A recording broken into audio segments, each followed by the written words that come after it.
hablando sobre libros y ahora vamos a hablar sobre colegios. Estamos en el mundo de la cultura, de la educación.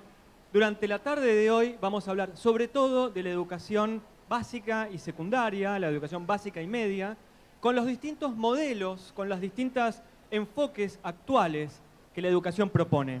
En este primer panel, que está dedicado al Instituto Buenos Aires, tenemos a Marina Bermúdez, que es la representante legal del instituto, y a Paula Presas, que es la directora del nivel primario. Muchas gracias a las dos por estar aquí.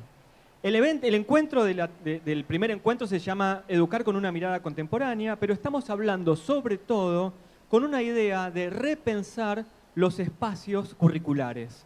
Y por ahí la primera pregunta que les quiero hacer, y extiéndanse todo lo que consideren necesario, ¿qué es repensar esos espacios? ¿Cómo impacta lo edilicio en lo académico? Bueno, buenas tardes, gracias Patricio. A ver, esto nació hace 15 años aproximadamente y decirte que nació en base a una idea, a un proyecto preconcebido, sería erróneo. Lo cierto es que nació repensando algún espacio, un patio, por ejemplo, dándole significado, dándole calidez, decorándolo. Y lo que nos encontramos es que los chicos empezaron a habitar el espacio. Nos gusta mucho jugar con la diferencia entre ocupar y habitar el espacio. Mientras hablas, atrás están pasando fotos del instituto. ¿Sí? Así es. Este es el resultado de los últimos 15 años. Y bueno, los chicos empezaron a habitar el espacio, ¿no? Empezaron a relacionarse entre ellos de manera diferente. Eran cosas que podías percibir y otras no. El espacio lo dejaban impecable. O cosas imperceptibles que tal vez no se pueden observar de manera directa, pero se los veía disfrutar de los espacios. Entonces, bueno, nos dimos cuenta que este era el camino.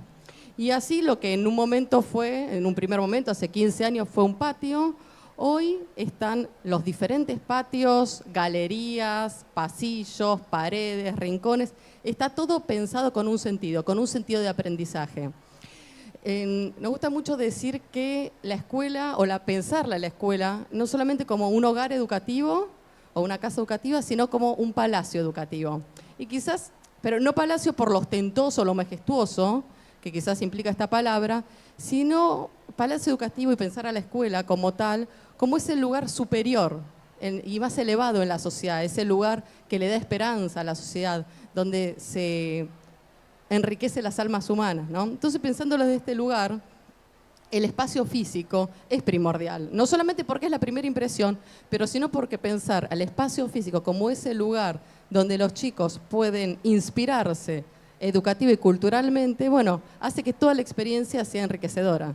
Qué bueno, porque además uno sabe que hay espacios definidos, además del aula, además del patio, además del laboratorio de química o de informática. Uno sabe que hay espacios definidos, pero ustedes trajeron nuevos espacios.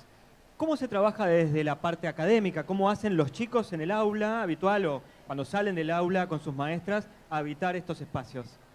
Bien, esta idea del palacio de aprendizaje, el palacio pedagógico, se hace vida en nuestro proyecto pedagógico que inicia desde el nivel inicial, donde aparece el proyecto de aulas temáticas. Nuestros niños en el nivel inicial no tienen su aula convencional donde comparten ahí toda su jornada, sino que hay espacios específicos para trabajar cada área del conocimiento, ¿no? De repente tenemos un aula de construcciones, tenemos otro aula de dramatizaciones, matemática, prácticas de lenguaje, y nuestros niños durante todo su recorrido al nivel inicial van transitando durante estos distintos espacios.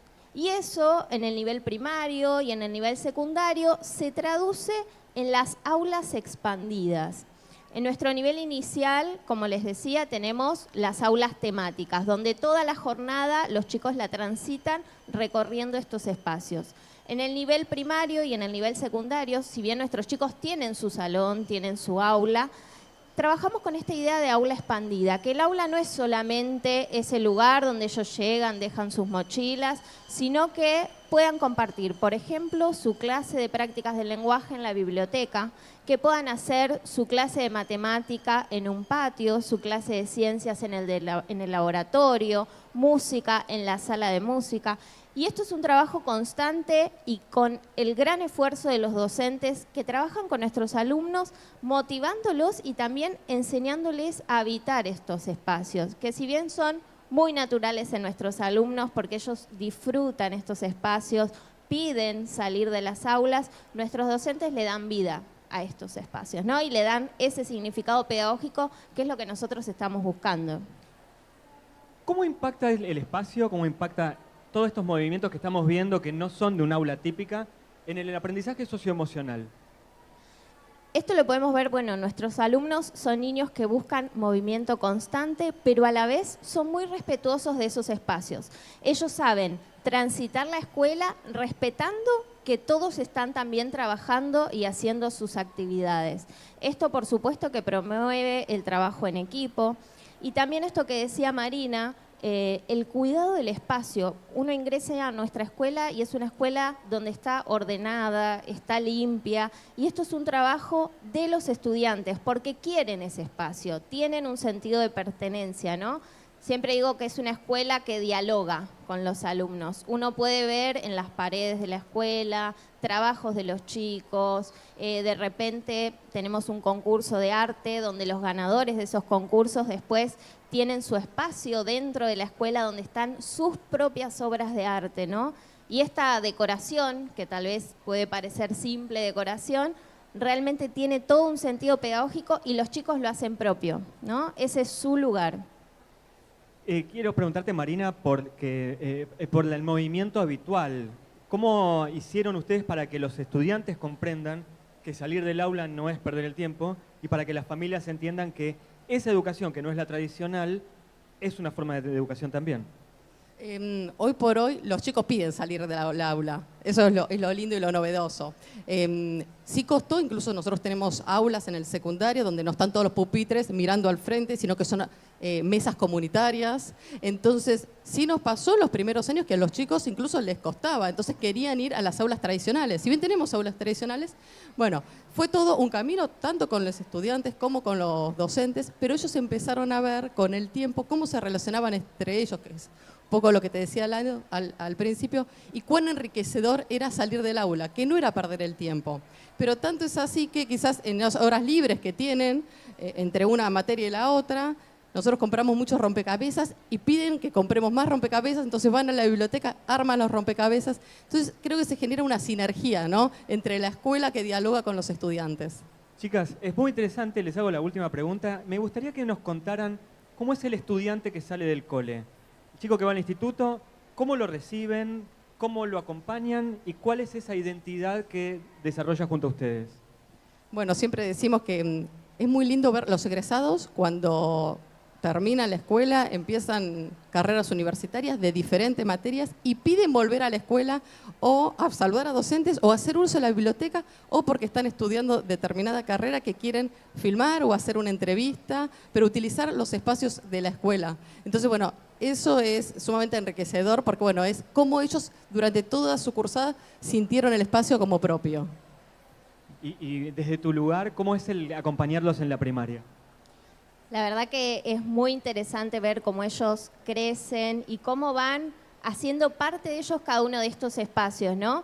Y en la primaria particularmente tenemos el desafío de este pasaje de las aulas temáticas a las aulas expandidas, ¿no? Venimos con niños que vienen acostumbrados de un nivel inicial donde no tienen su salón. Entonces, para ellos, en el nivel primario, es todo un desafío y toda una novedad. Y realmente ellos de a poco van trasladando ese espacio de aula temática a los distintos espacios de la escuela y comprenden que no es que cambiaron completamente de escuela o de dinámica, sino que es diferente. Y eso también ellos lo entienden como parte de su crecimiento. Les quiero agradecer a las dos, Marina Bermúdez, primero, que es la representante legal del Instituto Buenos Aires, y Paula Presas, que es la directora de primaria, y también a la hinchada que se trajeron. Gracias por haber estado aquí en el auditorio de TICMAS.